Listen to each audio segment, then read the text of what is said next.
Football বিশ্বে হঠাৎ করেই নেমে এসেছে আবেগের ছায়া।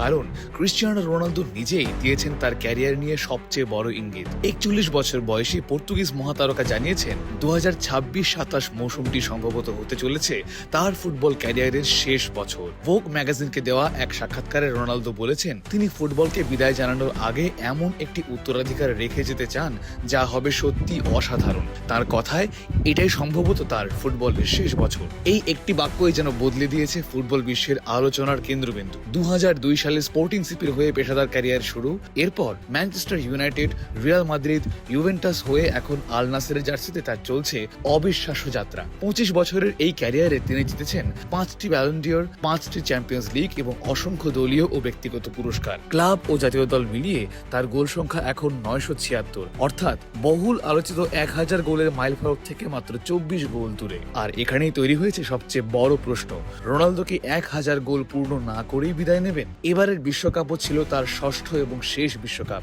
পর্তুগালের হয়ে বিশ্বকাপ জয়ের স্বপ্ন পূরণ না হলেও আন্তর্জাতিক ফুটবলে 146 গোল নিয়ে তিনি পুরুষ ফুটবলের সর্বোচ্চ আন্তর্জাতিক গোলদাতা। তবে রোনালদো শুধু অবসরের কথা বলেননি, জানিয়েছেন অবসরের পরের জীবন নিয়ে তার পরিকল্পনাও।